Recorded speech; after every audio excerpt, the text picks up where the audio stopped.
As a UX hiring manager and mentor, I have seen hundreds of portfolios over the years, and I want to share with you my top 3 tips if you're first getting started. And I have some bonus tips for you as well.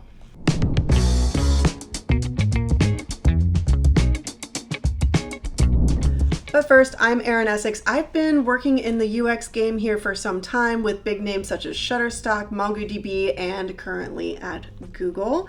And I'm here just to help you navigate the UX world, maybe some tips in the tech industry, all of that, because there's a lot of not so great information out there. So I want to help you cut through the noise and get some real tips to, help you out.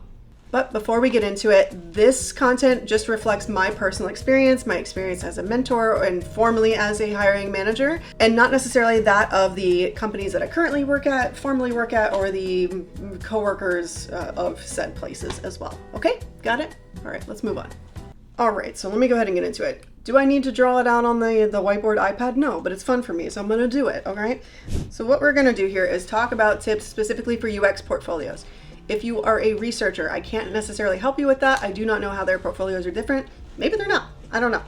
But just know that little caveat there. Okay, so tip number 1.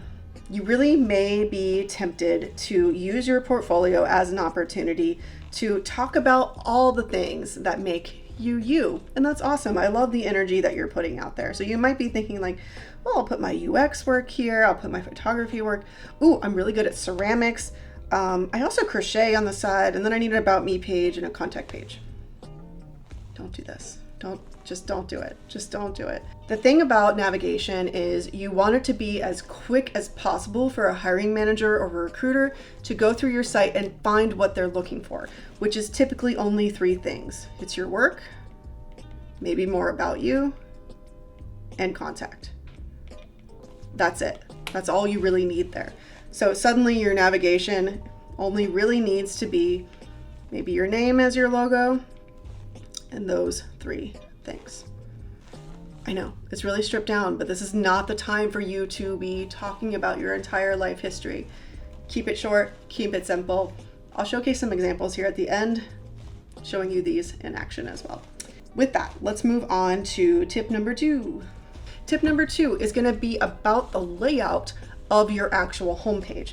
So on that homepage that we just drew, we were talking about our navigation, just sitting right there, right? Now you may want to put some, like a photo of yourself, maybe a quote, maybe you don't want any of that stuff. That is totally fine. It's going to be up to you. But what's most important here is to think about where the fold of the page hits. Now, quick aside, if you don't know what a fold is, the fold actually comes from an old kind of a newspaper adage, if you're old enough to remember newspapers, where you have, like you have your headline there, you've got your big image that hangs out there and your columns of text, right? Back in the newspaper days, you used to actually be able to charge more, or was more of a headline, if you were above what was called the fold. Why was it called the fold? Yeah, because that's where the paper folded in half. I know, it all comes back, right? So when you're thinking about your website, you're gonna wanna think about that same thing. So in this case, if I have my fold hitting right here, and this is like my projects, these are all showcased below the fold. So when I actually put this on the computer screen, let's have Google try to guess what I'm drawing here. Haha, there it is. Cool. Okay, so on this screen, if I am trying to have my work peak above the fold, I'm not achieving that because what I have here is the navigation, and then I have that big hero image, which looks great, but my work is not peaking above the fold. So what you're gonna wanna maybe do instead, think about how you can showcase it so that it does peak above there. I'll show you 3 different layouts here. So for all of them, we will have this same setup. Okay, so in the first example, maybe we want to still use that hero image that we had before. Totally love that. It's a vibe. But if you're going to showcase your projects, maybe have them hit above the fold right here. Okay, actually, let me just take this all the way across. Okay, that's our fold line. Maybe that's not the vibe for you. Maybe you want a different kind of layout. Maybe you just want to have just maybe some text here, just a little bit of inspiration text, and then you just immediately, boom, start into your projects. That's fine. That's totally cool. That's not 3, that's supposed to be P1. Okay. Another way you could go about it is maybe you want to showcase like a little bit of personality. And maybe your projects are still below the fold, that's fine, but you have a CTA here, which stands for call to action. This is either going to direct them to the work page or to where the work is on the current page. So that's 3 ways you can go about it, and I'll showcase some of these in action here in a moment. But before we do that, let's get to number 3. Now, tip number 3 is all about narrative. This is a huge mistake that I made early on. I got feedback from Meta when I applied there several years ago, and they said that my portfolio had mixed polish, and that was because I didn't tell a story in a way that they were expecting. This is not a time to try to be too creative. You want to hit certain marks in your actual case studies in your page.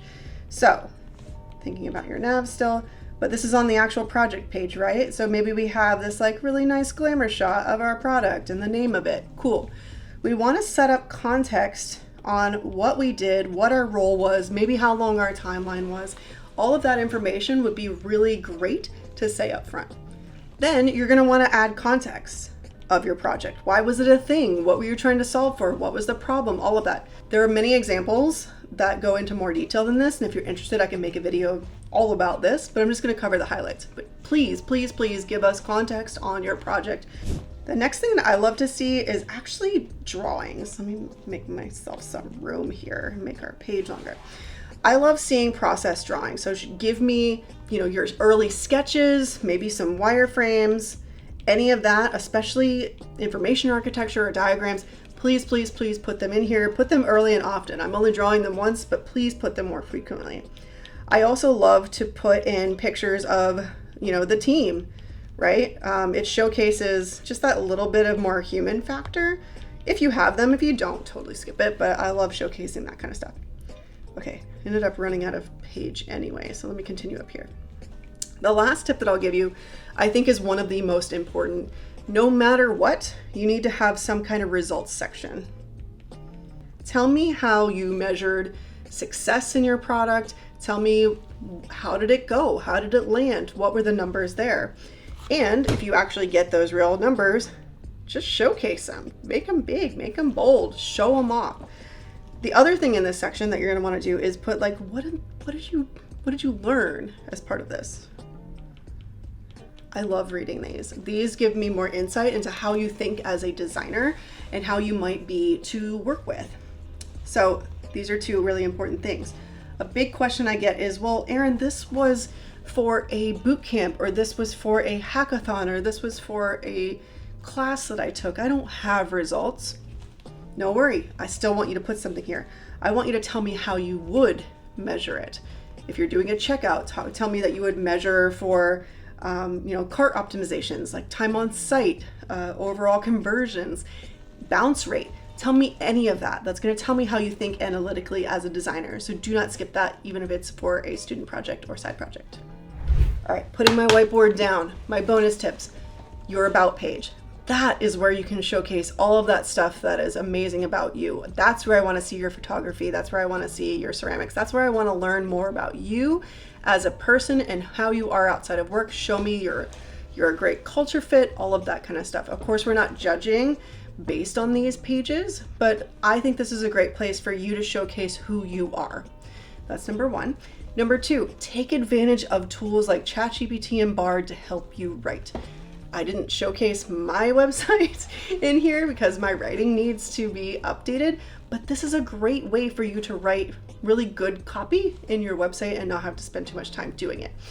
Now, that said, that is a tip, but I will say I personally do not really read too many portfolios. I'm mostly skimming them. As I mentioned, a lot of times there's hundreds a day that people have to look through, but some people do read them, so you want them to be well written or as well written as possible.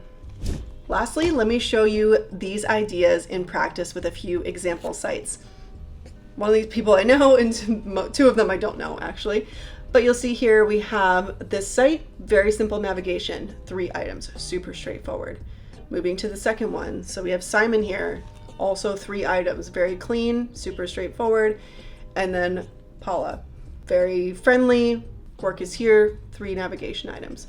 Tip number 2, the work's peeking above the fold. Yep, it's friendly, it's here, it's got its own brand personality, but the work is there and easy for me to find. Same thing with Simon. He's just getting right to the point, showcasing the work, not even peeking, just already above the fold. So respect for that.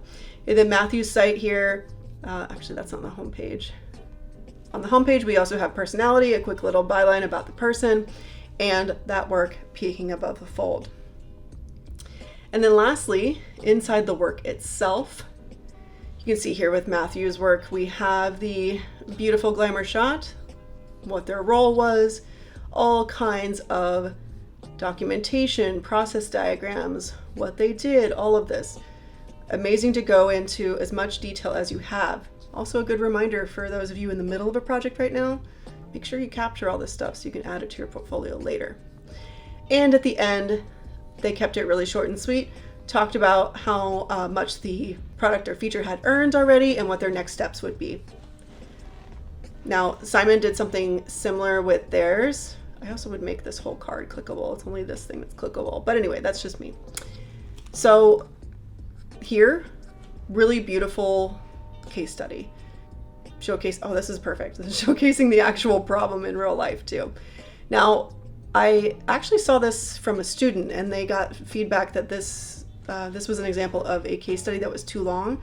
I actually disagree. I don't think there can be a case study that's too long if that's how much time it takes to explain what you did and why. So in this case, I think it's totally fine that it has all this stuff and it's like some of it's really cool, right? Like this is really interesting. And then lastly, they have an impact section. Perfect. What were the results? And then they're showcasing these percentages. Amazing stuff. And last but not least, let me take you through one of Paula's. I really liked the way that they did the end here, but you can see the same pattern.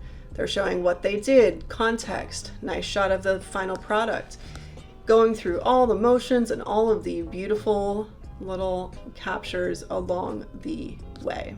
What I love that they did here is their conclusions and next steps. I actually want to integrate this into my portfolio. I love it. Just showcasing it through all these different kinds of measurements and then also having this kind of time on the x-axis here from short term to long term. I think this is a beautiful way to show conclusions and next steps. Well, I hope that was helpful in giving you some tips that you can include in your design portfolio. Do you agree with them? Have different ones? Want me to showcase a few more? Let me know in the comments below. And until next time, see ya.